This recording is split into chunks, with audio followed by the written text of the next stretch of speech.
As a follow-up to my last video where I exalted the power of Titan Transnational in being the new ID for Supermodernism, I'm going to try out Titanmodernism for myself. And with 17 influence, I found myself spoiled for choice. So spoiled in the end that I actually went for Biotic Labor. I have one copy of that in my deck to allow me to score the final Atlas should I get to 5 points and then run out of steam because the runner can penetrate through all my servers. Even though that costs 4 influence, I still have enough influence to splash for 3 snares and a sea source. You don't need more than 1 sea source in this deck because Titan Transnational's ability means that as long as you score an Atlas this game, as long as you score an Atlas this game, you get to tutor your sea source, almost guaranteed. So yeah. And Atlas at a 3-2 is very easy to score because they are running your remotes. They have to check your face down remotes now. It's not like Wayland in the past where you can afford to not run their face down remotes because the worst it could be is an Atlas, and even then that's only 2 points. Now it means 2 points and a tutor. That is scary. Let's talk about my opening hands. Both of them are crap because they don't have any early economy. This one's not so bad. Because it has hostile takeover, I can conceivably go for the turn 1 score hostile play, but that's not happening here because I'm up against Valencia Estevez. I really don't want to score this hostile takeover until I really need it. So instead I draw up with Anonymous Tip and I install 2 ice. The Anonymous Tip draws me into a restructure, so I need to get to that 10 credit level in order to start playing the game. So I don't have a choice here. Rather than clicking for credits, which is way too slow for Supermodernism, you're not going to do that. My ice is not taxing at all. I cannot get past the early game.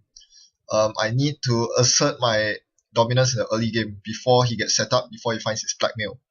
So I had to score the hostile for the second bad part, and thereafter this gave me enough credits to bounce all the way to 19 with a hedge fund and restructure. So now things are looking good. I can coast along. However, my main mode of scoring agendas is still through a remote, and that is a huge problem when I am up against someone who is almost guaranteed to play blackmail. Doesn't help that he already installed the same old thing. So yes, I can definitely see the blackmail coming. So now it's time to play the mind game. Do I install the Atlas or the Snare? I have both in my hand. One will be fatal for me. I definitely don't want to lose any Atlases. On the other hand, I don't really want to install the Snare. Why? Because he's on 5 cards. If he hits the Snare, blackmailing me first click rather, he will get hit down to 2 cards, assuming he has no I've had worse in hand. He will simply draw up to 4 cards and then clear the tag with his last click. He will be able to do that. So yeah, I need to bait him into running the Snare anytime other than his first turn, or with less than 5 cards in hand. I still don't manage to do that. So at this point, well, I need to drop the blackmail somehow. I'm going to install the Snare, and we'll see what happens from here. In the meantime, I'm looking at his setup, and it's pretty clear that he's all in on the one big R&D run with 2 incubators to fuel the medium. I'll definitely need to purge once he gets an absurd amount of virus counters. I should not allow him to see more than 10 cards off the top of R&D. Anything more will probably be game, instant game, even though he's at 0 points. So here he's probably considering whether to blackmail my server or not. As I said, this is one of the best things about Titan Transnational. You have to run the remotes because if you let them score an Atlas, it's more or less game over. I mean, it's not game over really, but your game will become much harder. It's like letting Nearf Hub score Astro Script. Yeah, you see the similarities there? The ability to tutor from your deck is so insanely powerful, especially considering that you have 17 influence to play around with. You can tutor basically anything. So, he didn't run my Snare. I'm not going to waste time with it.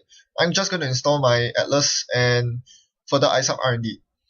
A little pointless because he probably will end up using blackmail or R&D, but in the event that I manage to draw enough remote runs from him with blackmail, hopefully he will have no blackmails left to R&D run me. So at this point, he clicks for credits. He does not run my Atlas. Very interesting. Is he not running blackmail? Because it seemed pretty obvious that when I was installing a new card in the remote that was an agenda. He didn't contest it, so I'm just going to score the Atlas while I still can. Very important here. not only do I have 3 points down, more importantly, I'm able to tutor my second Scorched Earth from my deck, which will kill him, assuming he doesn't have any I've Had Worse in his hand. That's always a card you have to think about when up against Anarch. So now I draw into a Jackson Howard. Jackson Howard allows for more mind games.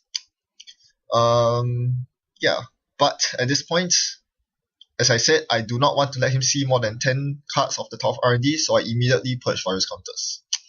He had 7 virus tokens combined on the incubators, so yeah, it would become 9 when he started his turn. That is a very dangerous level. I needed to keep that in check. In the meantime, he does play a copy of I've Had Worse, which telegraphs to me that he does run them, and he probably has some more in hand. So that's something I need to keep a lookout for. He discards Qian GPT. Very interesting. He's running that vehicle that allows him to avoid attack. Well, it's pretty irrelevant to me because it only fires at the start of his turn. I should be able to get a clean kill against him. Alright, so here what I do is to play the shell game. With 2 remotes that have ice on them and the run ice, I ensure that if he wants to check them both, he needs to expend 2 blackmails. And well, clearly he doesn't run blackmail, so I'm just going to score out the Atlas. So now I'm up to 5 points, and the best thing is I actually have the 3rd copy of Atlas in my hand. So I'm more or less guaranteed victory here. If you do remember, I run a copy of Biotic Labor. As long as I have 7 credits at least, I win the game. I just need to score my Biotic as long as he doesn't run my hand. Seeing that he just installed a Nerf Agent, maybe I should have cause for worry. With Incubators no less, he can dig my entire hand. If he does that, he will find my Atlas and I'll be a very sad person. But that is not the case. Instead, he unloads all his Incubator counters on Hive Mind and goes for the R&D double dig. Ooh dear. Okay, so that is 7 virus counters on each medium, which means he'll get to see a total of 15 cards. That is more than half my deck. A bit of quick maths will show you that I have 8 agenda points out of my deck, 3 Atlases and 2 hostiles, 1 in my score area, and you can clearly see there's 1 archives I cheekily discarded, knowing that he won't run archives. 12 more points still in 12 more agenda points still in R&D. That is not safe. If he sees half of them, that's 6 agenda points on average. 50-50 shot of winning the game. I'm not going to let that happen. So what I do here, first and foremost, I use Jackson to shuffle 3 non-agendas back into my R&D. Nope, not even going to bother with a hostile. Secondly, I'm going to use Atlas here to tutor one of my agendas. Here I'm deciding between high-risk investments and geothermal fracking. I actually intended to bring out Cyberdeck's Virus Suite, which I promised I would include one of in every single one of my decks. At least until the Anarch craze is over, because it's so good, and it would help me in my next turn if he doesn't win right off the top of R&D. But I found that I forgot to include Cyberdeck's Virus Suite, so I just bring out an agenda instead to lower the agenda density. So now there are 30 cards left. He's going to see half of them, exactly half. I've lowered the agenda density. Now there are only 9 agenda points in my deck. 4.5 agendas. Points on average, he should not win off this run. In fact, there are 2 copies of snares in my R&D right now. If he hits them both, he's dead. If he hits even one, he's also dead, Scorched Earth. And yes, on his 9th access, he hits the snare, he'll gain a tag, that tag will kill him. I've Had Worse, doesn't matter at this point, and amazingly enough, of 15 accesses, he only hits 1 agenda. So very bad luck for him, and I easily finish him off. There were so many ways I could win. I could win by Biotic Labor, but I chose down the Scorched Earth route and burned him to death. So that was the game. Very, very climatic ending there. Definitely could have swung in any way. But yes, the one big final R&D run is a real thing nowadays because Incubator and Medium have such strong synergy with each other, and Hive Mind just compounds that because it allows him to load both mediums at the same time with a single Incubator. So instead of seeing just 7 cards off the top R&D, he doubled the number of accesses.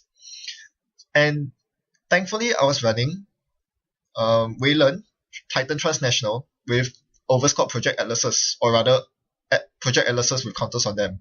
That is a huge counter to his strategy because I can easily tutor all the agendas out of my deck, and yeah, that really helped me in preventing a flat out loss.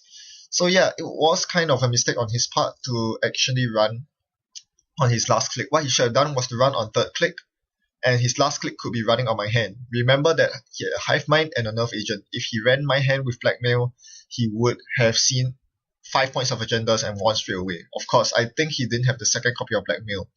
At the end of the game, he told me that he was very unlucky because he only saw his one Blackmail on his 30th card draw out of 50 cards. Although that can be attributed to being Valencia's the best 50 card deck, you really need a lot of consistency, a lot of card draw, as he did with Diesels, and I've had worse to see all those Blackmails. So he did get quite unlucky there. But otherwise, yeah, Wayland's Project Atlas really is the new Astro script. It really is that good. In Titan Transnational, it's borderline broken. I really love it, and I think Supermodernism will be the way forward to go from now on when talking about cutting edge Wayland decks. So, this is definitely something worth exploring if you're looking to top your meta game at the store championships, or even regionals for that matter. Thanks for watching, happy net running, see you around.